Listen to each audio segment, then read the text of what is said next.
Welcome friends, প্রত্যেককে স্বাগত আমাদের ইউটিউব চ্যানেলে। যে সমস্ত ভিউয়ার্সরা প্রথমবার চ্যানেলটি দেখছেন তারা অবশ্যই চ্যানেলটিকে সাবস্ক্রাইব করে দেবেন এবং চ্যানেলের পাশে থাকা বেল আইকনটি প্রেস করবেন যাতে এই ধরনের খবরাখবর সবচেয়ে আগে সবচেয়ে দ্রুত আপনাদের কাছে পৌঁছে যায়। তো গতকালকেই আমরা সুপ্রিম কোর্টের যে অর্ডার কপি 32,000 প্রাথমিকের চাকরি বাতিল মামলায়, সেক্ষেত্রে আপনাদের দেখিয়েছি যে মামলা গ্রহণ হয়েছে সুপ্রিম কোর্টে। অর্থাৎ পরিষ্কার বাংলা ভাষায় বলতে গেলে এই যে মামলা গ্রহণ হয়ে গেল, এক্ষেত্রে দুটি জিনিস হতে পারে।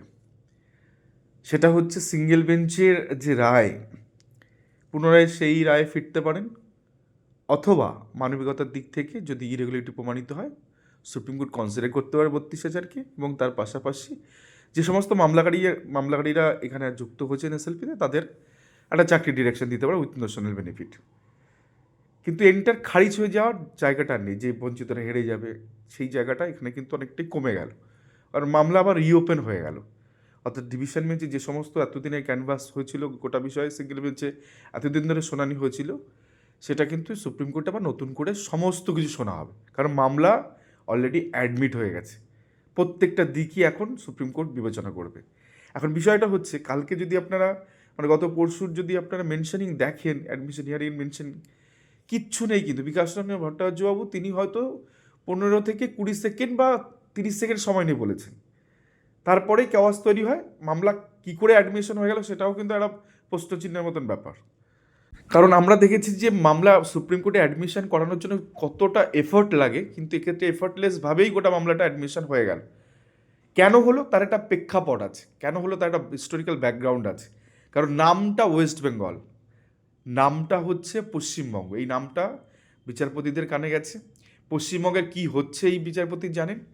একাধারে 26,000 চাকরি বাতিল হয়েছে, গোটা পশ্চিমবঙ্গ সিস্টেমটা কোলাপস হয়ে বসে আছে, এবং সেক্ষেত্রে নামটাই কাফি এই মামলাটা অ্যাডমিশনের জন্য।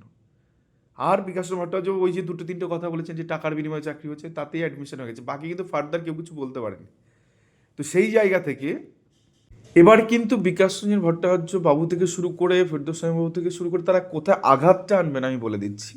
এই যে লড়াই, এই লড়াইয়ের একদম মোক্ষম জায়গা হচ্ছে স্ট্যাটুটরি রুল ব্রেক করে কিছু করা, যেটা সুপ্রিম কোর্ট কখনোই পারমিশন করবে না। যেমন বিকাশ ভট্টাচার্য কায়দা করে বলেছিলেন আর্টিকেল 14, 16 ভায়োলেশন, এর মানে সুদূর প্রসার একটা মানে আছে। কখনোই স্ট্যাটুটরি রুল ব্রেক করে মানুষের যে অধিকার, আইনের চোখে সবার সমান অধিকার, সেই জায়গাটা, চাকরি ক্ষেত্রে সমান সুযোগ সুবিধা, সেই জায়গাটা, এগুলোকেই কিন্তু পাথেয় করে চলবেন, যাতে করে একদম প্রথম স্ট্যাটুটরি রুলের কথায় যদি চলে আসি, এন্টার গেজেট নপাতার এন্টার প্রাথমিকের গেজেট 2016 সালে যেটা নতুনভাবে তৈরি হয়েছিল এই 42 নিয়োগ করার জন্য, সেখানে পরিষ্কারভাবে বলা আছে যে সিলেকশন কমিটি একটা তৈরি হবে এবং তারাই স্ক্রুটিনি করবে, তারাই সমস্ত কাজ করবে, এবং তার পাশাপাশি তারা প্যানেল প্রিপারেশনটা করবে। এই প্যানেল প্রিপারেশন সুপ্রিম কোর্টে ভেরি মাচ ইম্পর্টেন্ট হয়ে যাবে, তার কারণ ডিভিশন বেঞ্চে এই ধরনের ডকুমেন্ট চলে গেছে এবং সুপ্রিম কোর্টে এই বিষয়গুলো লেখা আছে। কারণ দেখুন, point number 26 very much important, S Basu কোম্পানির দেওয়া একটি রিপোর্টে পরিষ্কার তারা বলছেন, কি বলছে দেখি, এখানে দেখুন একবার দেখা, আই স্টেট দ্যাট, এটা অর্থাৎ কৌশিক চৌধুরী বাবু তিনি বলছেন, কৌশিক চৌধুরী সামথিং কিছু আছে, কৌশিক মাঝি, ওই একমাত্র জীবিত মালিক এই এস বাসু কোম্পানি, তিনি বলছেন state that the West Bengal board of primary education asks S Basu Roy and company to prepare the initial empire list for the trained and untrained candidates separately caste category medium wise. তো এইভাবে প্রাথমিক শিক্ষা পর্ষদ এই কোম্পানিকে এই লিস্ট তৈরি করার জন্য তারা জিজ্ঞাসা করেছিল, এবং পরবর্তী ক্ষেত্রে লাইনটা very much important, that the said list was prepared by the company. আরেকবার পড়ছি, that the said list was prepared by the company and delivered to the West Bengal board of primary education, trained candidate এত, untrained Bangla medium এত, সমস্তটা ধরে একটা 40,325 জনের তালিকা, পরবর্তী ক্ষেত্রে আরও তালিকা তারা তৈরি করে, 42,600 সামথিং কিছু তালিকা তারা তৈরি করে, তারা কিন্তু প্রাথমিক শিক্ষা পর্ষদ তৈরি করেছে। এখন বিষয়টা হচ্ছে, যেখানে পরিষ্কার লেখা আছে সিলেকশন কমিটি এই কাজটা করবে, সেখানে একটি অবৈধ কোম্পানি বলা যায়, থার্ড পার্টি এজেন্সি, তাদেরকে দিয়ে প্যানেল প্রিপারেশন, আমি সব ছেড়ে দিন, কিন্তু প্যানেল প্রিপারেশনটা কী করে করালো? এই জায়গায় যখন সুপ্রিম কোর্ট দেখবে যে স্ট্যাটুটরি রুল ব্রেক করে এগুলো করা হয়েছে, কারণ গেজেট এক কথা রিফ্লেক্ট করছে, তুমি কাজ করেছো আর একরকম কাউকে দিয়ে, একটা কোম্পানিকে দিয়ে, একটা সরকারি চাকরি নিয়োগের পর একটা কোম্পানিকে তুমি এতটা জুতো সেলাই থেকে চটিবার সবটাই এদেরকে দিয়ে করিয়ে দিয়েছো, অথচ আপনাদের মনে থাকবে কিশোর দত্ত মহাশয় ডিভিশন বেঞ্চে এসে বলেছিলেন জাস্ট অনলি এরা সব ট্যাবুলেশনের কাজটা করেছে, মিথ্যা কথা বলেছিলেন। কিশোর দত্তবাবু কিন্তু আজকে নেই, অ্যাডভোকেট জেনারেলবাবু নেই, যা ক্ষতি করার করে দিয়েছে। আর এই মামলাটা আমি তাদেরকেও দোষ দেবো, এই সরকার পরিবর্তন আগে এই মামলা শেষ হয়ে যেতে পারতো, টিকে যেতে পারতো 32 শিক্ষক শিক্ষিক এবং আনুষঙ্গিক যে সমস্ত প্যানেলগুলো আছে যারা এগুলো এরা তৈরি করেছে। এই যদি কোনোভাবে দেখা যায়, এবং বিকাশ চন্দ্র ছেড়ে কথা বলবেন না এই জায়গায়, যে এই কোম্পানি মানুষের চাকরি নিয়ে ছিনিমিনি খেলা হয়েছে, মানুষের চাকরি নিয়ে এরকমভাবে দেদারসে একটা অবৈধ কোম্পানিকে দিয়ে এই সমস্ত করানো হয়েছে, কালীঘাটের কোম্পানি, তো সেক্ষেত্রে কিন্তু কেউ এই যে সুপ্রিম কোর্ট পারমিট করবে, কারণ পরিষ্কার বলে দিচ্ছে যে বাচ্চাদের সাথে নো কম্প্রোমাইজ। তো ভেবে দেখেছেন যদি কোম্পানি অবৈধ হয়ে যায়, এই কোম্পানি কিন্তু শুধু 32,000-এর কথা বলছি না, আজকে বাইরে থেকে ট্রেনরা ভাবছে মজা নিচ্ছে, আমাদের তো কিছু হবে না, ভুল। একই ডালে বসে আছেন, একই ডালে বসে আছেন, একই গাছে বসে আছেন। ডাল তো ছেড়ে ডাল, একটা ডাল 32,000, ওদেরকে দোষারোপ করছেন, আমি কিছু বলছেন, সব মানলাম। যে গাছটায় বসে আছেন সেখানে ওই 11,000 ট্রেন্ডও আছে, তার সাথে 16,500 প্যানেলও আছে। কারণ ওই অবৈধ কোম্পানি যদি অবৈধ বলে ঘোষিত হয়ে যায়, এরাই কিন্তু এই কাজটা ত্বরান্বিত করেছে।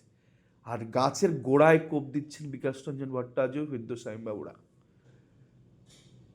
ঠিক আছে, তো সেই জায়গা থেকে এই যে ব্যাপারটা, এবং ডান পাশে যে দেখতে পাচ্ছি প্রাথমিক শিক্ষক, এখানে টোটাল এন্টায়ার একটা কপি আছে যেটা আরসি বাগচি ম্যাডাম দিয়ে গেছিলেন কোনো একটা মামলার পরিপ্রেক্ষিতে, এবং সেটা কিন্তু অলরেডি অ্যানেক্স রয়েছে।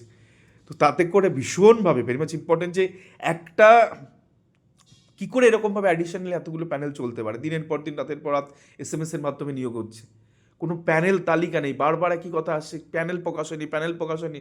এই প্যানেলগুলো কেন ধামাচাপা দেওয়া হচ্ছে? তার কারণ ফরমেশন অফ প্যানেল ঠিক হয়নি।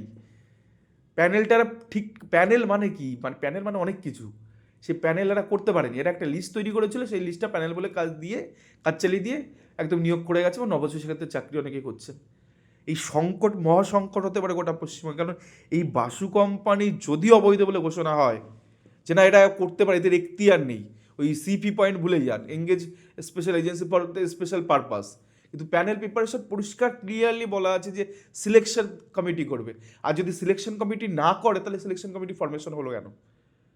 প্রশ্ন হচ্ছে এটা, সিলেকশন কমিটি একটা ফরমেশন হয়েছে, তারা টুটো জগন্নাথ তারা কিচ্ছু জানতো না, তাদের যে সাবমিশন কোর্টে এসে তারা দিয়েছে, তারা বলছে আমরা কিছু জানি না, আমরা আমাদেরকে বসিয়ে রেখেছি, সই করা তো আমরা সই করতাম। তো এই কোম্পানিকে দিয়ে করাটা, এটা সুপ্রিম কোর্ট ভালো চোখে নেবে না, নেবে না, নেবে না, নেবে না, নেবে না। তার কারণ এই কোম্পানি কালীঘাটের একটা কোম্পানি উইদাউট টেন্ডার পাওয়া একটা কোম্পানি 2012 সালে টেন্ডার পেয়েছিল, সেটাকেই এক্সটেন্ড করে করে করে চালিয়েছে, এবং তারা ওয়েমার্কশিটের বিষয়গুলো দেখছিল ঠিকই, হঠাৎ করে প্যানেল প্রিপারেশনে দেখে দিয়ে কেন করানো হলো? কেন মানিক ভট্টাচার্য এই কোম্পানিতে যেত রাতের অন্ধকারে? কেন রাতের অন্ধকারে SMS পার্টি নিয়োগটা করা হলো? কে এর মাস্টার মাইন্ড কে? সবাই কৌশিক মাঝি, যে 5% অ্যাডিশনাল প্যানেল মামলা জেল কেটেছে, সিবিআইতে অ্যারেস্ট হয়েছিল। যাই হোক, গোটা বিষয়টা আপনাদের ধরিয়ে দিলাম। আমি জানি না যে অনেক ব্যক্তিগত আক্রমণ কিছু এসিয়ে না, কারণ এত ক্লোজ অবজারভেশন এটা নিয়ে আমরা রেখেছি না, একদম ক্লোজ গ্রাস রুটে জিনিসটা আমরা জানি যে অ্যাকচুয়াল এই প্যানেলের সাথে কী হয়েছে। কারণ গোটা পশ্চিমবঙ্গে কেউ জানে না যে 42,949 প্যানেল কারো কাছে আছে, কিন্তু আমি বলছি অ্যাডিশনাল যে 11টা প্যানেল তা কিন্তু মামলা করে আমাদের হাতে আছে। ঠিক আছে, 11টা অ্যাডিশনাল প্যানেল 20টা ডিস্ট্রিক্টের আমাদের হাতে কিন্তু রয়েছে। তো সেই জায়গা থেকে পরিষ্কার বলছি এই প্যানেলে কি হয়েছে, সব থেকে বড় যে জায়গাটায় মানে স্বপ্নাবদ্ধর পিটিশন, মানে স্বপ্নাবদ্ধর অ্যাডভোকেটরা যেটা যাবেন এটা নিয়ে, বেটার মেরিট এগুলো সব ছেড়ে দিন, কিন্তু যে জায়গাটা কোপ পড়ছে, যদি এই 32,000 কোনো কারণে কিছু অঘটন ঘটে, বাতিল হবে কিন্তু এই ট্রেন্ডও 11,000, আর তার সাথে 16,500, আর 2012টাও হতে পারতো, কিন্তু সেটা যেহেতু কোনো মামলা নেই তো সেই মামলার রেসপেক্ট ওটা যাবে না। কিন্তু এই মামলা 2016 নিয়ে, মানে 16,500 নিয়ে প্রচুর মামলা আছে, পুরো এফেক্ট এখানে ফেলে দেবেন। আর হাইকোর্টে বসে আছেন এই সমস্ত তাপর আইনজীবীরা, যদি কিছু হয় তো এখানে ওইটাকে পুশ করে দেটাকে একদম ডিলিট অ্যান্ড এন্টার। তো সেই জায়গা থেকে এই জায়গাগুলো নিয়ে ভাবার সময় এসেছে, অতিরিক্ত আত্মবিশ্বাসী না হয়ে প্যানেল বাঁচানোর কৌশলও অবলম্বন করতে হবে, এই পয়েন্টগুলোর উপর খাটতে হবে, এবং একটা সঠিক, মানে অ্যাকচুয়ালি এটার কোনো মানে কাউন্টার তো আমার মনে হয় খুঁজে পাওয়া এই মুহূর্তে খুব মুশকিল হবে।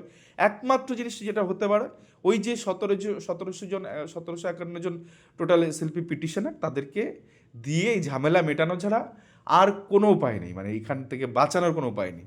একমাত্র উপায় পিটিশনারদের চাকরি দিয়ে এটা সমাধান করা, না হলে আর কোনো উপায় নেই এই প্যানেল রক্ষা করা। ধন্যবাদ। এই ছিল সেই গুরুত্বপূর্ণ ভিডিও।